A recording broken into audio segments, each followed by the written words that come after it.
आह जेठ जी, आज आपने मुझे वाकई ठंडा कर दिया। आपने मुझे वो मज़ा दिया जिसके लिए मैं काफ़ी दिनों से तड़प रही थी।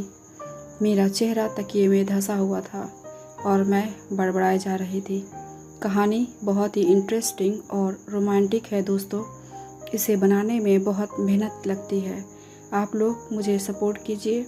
अगर आप चैनल पर नए हैं तो चैनल को सब्सक्राइब ज़रूर कर लीजिए। मेरा नाम शिवानी है। हम लोग दिल्ली से लगे नोएडा में रहते हैं। मेरा रंग गोरा, जिस्म भारी है। मेरी नई शादी हुई है और जीवन बहुत मस्ती में चल रहा है। मेरे परिवार में मेरे पति मोहित, जेठ रोहित, जेठानी कीर्ति और मेरे ससुर जी हैं।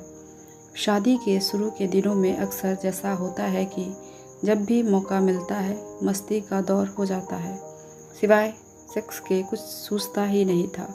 उस दिन की बात है, मैं शावर से बाहर आकर दरवाजे की तरफ बढ़ना चाहती थी, लेकिन मोहित ने मेरी बाँह पकड़कर अपनी ओर खींचा और मैं वापस उनके सीने से लग गई और शुरू हो गया प्यार का एक तूफानी दौर। इस दौरान मोहित के मुंह से मेरे नाम की बजाय कीर्ति निकला। मैंने महसूस किया कि मोहित अपनी भाभी कीर्ति से कुछ अधिक ही घुले मिले थे। दोनों एक दूसरे से काफ़ी मजाक करते और एक दूसरे को छूने की कोशिश करते। मेरा शक यकीन में तब बदल गया जब मैंने उन दोनों को अकेले में एक कमरे में एक दूसरे के साथ में देखा।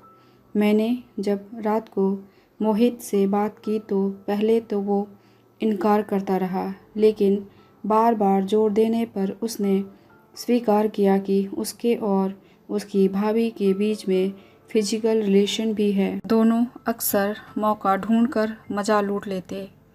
उसकी इस कबूलियत ने जैसे मेरे दिल पर रखा पत्थर हटा दिया। अब मुझे ये ग्लानि नहीं रही कि मैं छिप छिप कर अपने पति को धोखा दे रही हूँ।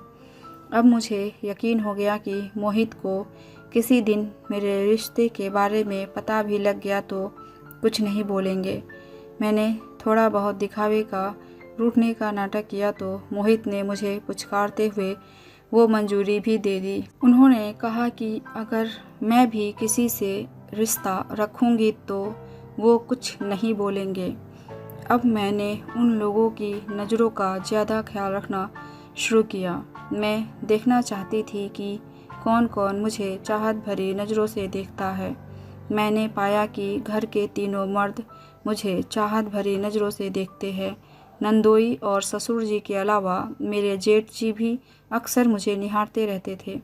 मैंने उनकी इच्छाओं को हवा देना शुरू किया, लेकिन मैं इन रिश्तों का लिहाज करके अपनी तरफ से कोई पहल नहीं करती। एक चीज़ जो दिल्ली आने के बाद पता नहीं कहाँ और कैसे गायब हो गई, पता ही नहीं चला, वो थी हम दोनों की शावर के नीचे खींची हुई फ़ोटो।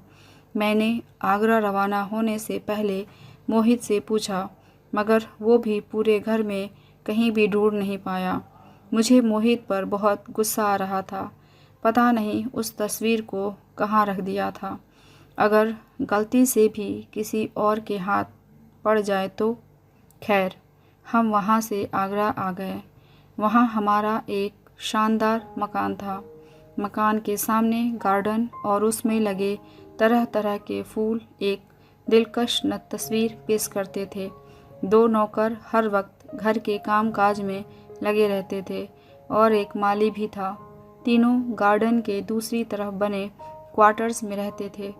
शाम होते ही काम निपटाकर उन्हें जाने को कह देती, क्योंकि मोहित के आने से पहले मैं उनके लिए बन संवर कर तैयार रहती थी। मेरे वहाँ पहुँचने के बाद मोहित के कलीग मिलने के लिए आए। उसके कुछ दोस्त भी थे। मोहित ने मुझे खास कॉन्ट्रैक्टर से भी मिलवाया। वो मुझे हमेशा एकदम बन ठन के रहने के लिए कहते थे। मोहित वहाँ 2 क्लबों का मेंबर था जो सिर्फ बड़े लोगों के लिए थे। बड़े लोगों की पार्टियाँ देर रात तक चलती थी और पार्टनर्स बदल बदल कर डांस करना, शराब पीना, उल्टे सीधे मजाक करना और एक दूसरे के जिस्म को छूना आम बात थी। शुरू शुरू में तो मुझे बहुत शर्म आती थी, लेकिन धीरे धीरे मैं इस माहौल में ढल गई। कुछ तो मैं पहले से ही चंचल थी और पहले गैर मर्द मेरे नंदोई ने मेरे शर्म के पर्दे को तार तार कर दिया था। अब मुझे किसी से भी ज़्यादा झिझक महसूस नहीं होती थी। मोहित भी तो यही चाहता था। वो कहते थे कि जो औरत जितनी फ्रैंक और ओपन माइंडेड होती है, उसका हस्बैंड उतना ही तरक्की करता है। इन सब का हस्बैंड के रेप्यूटेशन पर और बिजनेस पर भी फ़र्क पड़ता है। हर हफ्ते एक आध इस तरह की गैदरिंग हो ही जाती थी। मैं भी इनमें शामिल होती थी। वहाँ आने के कुछ दिनों बाद जेठ और जेठानी वहाँ हमारे पास आए। मोहित भी समय निकाल कर घर में ही घुसा रहता था। बहुत मज़ा आ रहा था। खूब हंसी मजाक चलता।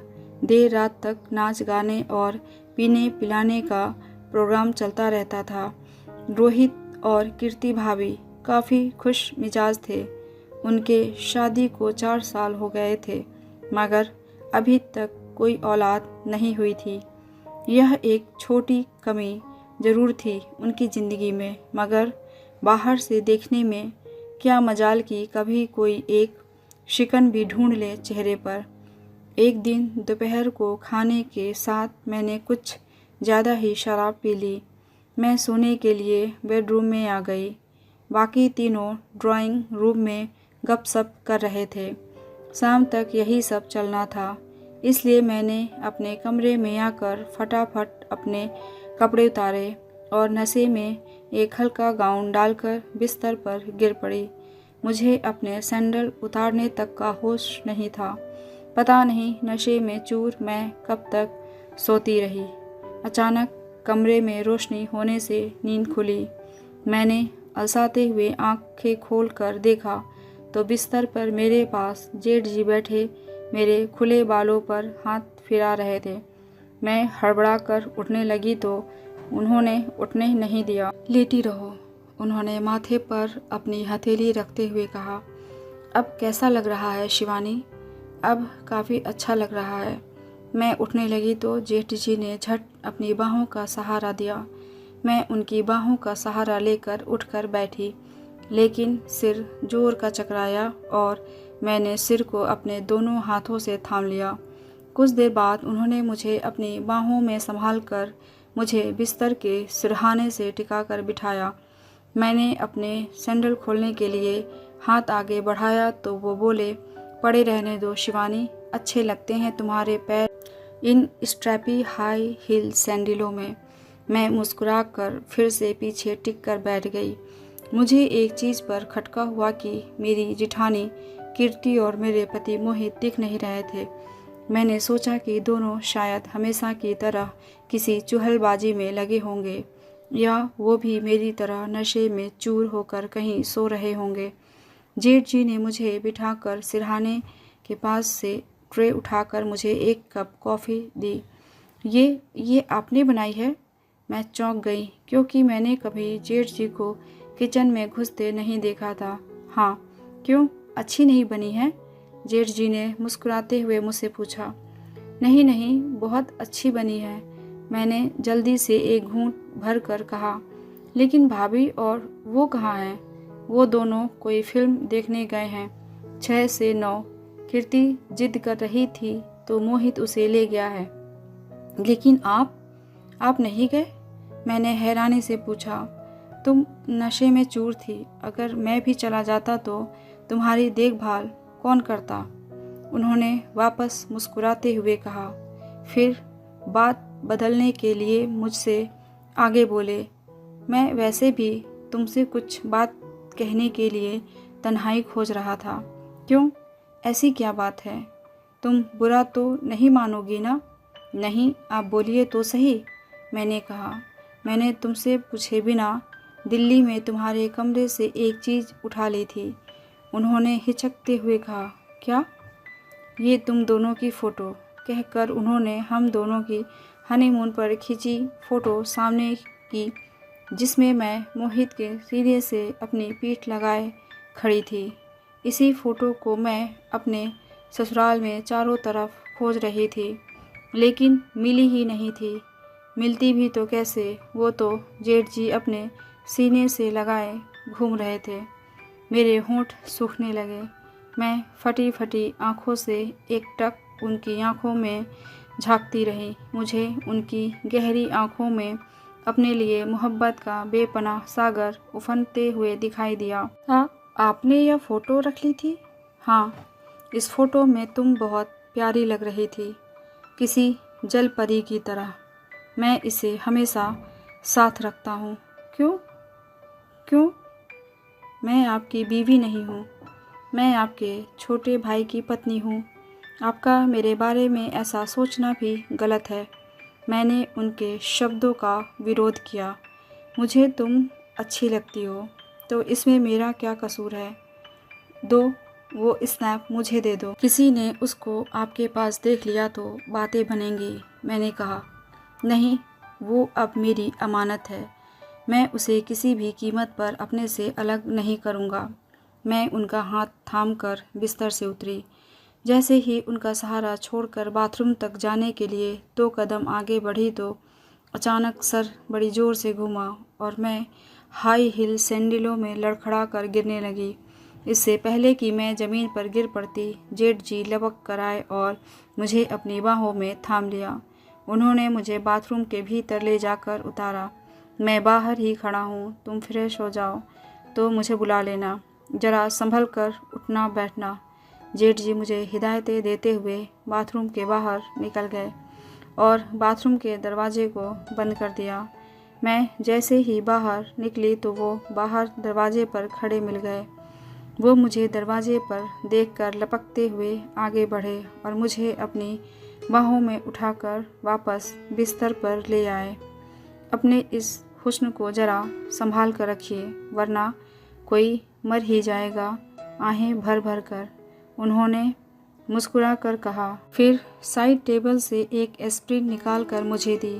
मेरे कप में कुछ कॉफ़ी भर कर मुझे दी और बोले, लो, इससे तुम्हारा हैंगओवर ठीक हो जाएगा। मैंने कॉफ़ी के साथ दवाई ले ली, लेकिन एक बात अब भी मुझे खटक रही है। वो दोनों आपको साथ क्यों नहीं ले गए? आप कुछ छिपा रहे हैं, बताइए ना। कुछ नहीं शिवानी, मैं तुम्हारे कारण रुक गया, कसम तुम्हारी। लेकिन मेरे बहुत जिद करने पर वो धीरे धीरे खुलने लगे। वो भी असल में कुछ तन्हाई चाहते थे। मतलब? मैंने पूछा। नहीं, तुम बुरा मान जाओगी, मैं तुम्हारा दिल दुखाना नहीं चाहता। मुझे कुछ नहीं होगा। आप कहो तो क्या आप कहना चाहते हैं कि मोहित और कीर्ति भाभी के बीच मैंने जानबूझकर अपने वाक्य को अधूरा ही रहने दिया? वो भौचक्के से कुछ देर तक मेरी आंखों में झांकते रहे। मुझे सब पता है, मुझे पहले ही शक हो गया था। मोहित को जोर देकर पूछा तो उसने कबूल कर लिया। तुमने कुछ कहा नहीं? तुम नई बीवी हो उसकी, तुमने उसका विरोध नहीं किया? जेठ जी ने पूछा। विरोध तो आप भी कर सकते थे, आपको सब पता था, लेकिन आपने कभी दोनों को कुछ कहा नहीं। आप तो मर्द हैं और उनसे बड़े भी। मैंने उल्टा उनसे ही सवाल किया, चाहकर भी कभी नहीं किया। मैं दोनों को बेहद चाहता हूँ और क्या? और कीर्ति मुझे कमज़ोर समझती है। कहते हुए उन्होंने अपना चेहरा नीचे झुका लिया। मैं उस प्यारे इंसान की परेशानी पर अपने को रोक नहीं पाई और मैंने उनके चेहरे को अपनी हथेली में भर कर उठाया। मैंने देखा कि उनकी आँखों के कोनों पर 2 आंसू चमक रहे हैं। मैं यह देखकर तड़प उठी। आपने कभी किसी डॉक्टर से जांच क्यों नहीं करवाई? दिखाया था, कई बार चेक करवाया। फिर डॉक्टर ने कहा। 2 पल को वो रुके, ऐसा लगा मानो सोच रहे हो कि मुझे बताएं या नहीं। फिर धीरे से बोले, मुझ में कोई कमी नहीं है क्या? मैं ज़ोर से बोली। फिर भी आप सारा कसूर अपने ऊपर लेकर चुप बैठे हैं। आपने भाभी जी को बताया क्यों नहीं? यह तो बुज़दिली है। अब तुम इसे मेरी बुज़दिली समझो चाहे जो भी, लेकिन मैं उसकी उम्मीद को तोड़ना नहीं चाहता। भले ही वो सारी ज़िंदगी मुझे एक नामर्द समझती रहे। मुझे आपसे पूरी हमदर्दी है, लेकिन मैं आपको वो दूंगी जो कीर्ति भाभी जी ने नहीं दिया। उन्होंने चौंक कर मेरी तरफ देखा। उनकी गहरी आंखों में उत्सुकता थी, मेरी बात का आशय सुनने की। मैंने आगे कहा, मैं आपको अपनी कोख से एक बच्चा दूंगी। क्या? कैसे? वो हड़बड़ा उठे। अब इतने बुद्धू तो आप हो नहीं कि समझाना पड़े कैसे। मैं उनके सीने से लग गई। अगर वो दोनों आपकी चिंता किए बिना फिजिकल हो सकते हैं तो आपको किसने ऐसा करने से रोका है? मैंने अपनी आंखें बंद करके फुसफुसाते हुए कहा, जो उनके अलावा किसी और को सुनाई नहीं दे सकता था।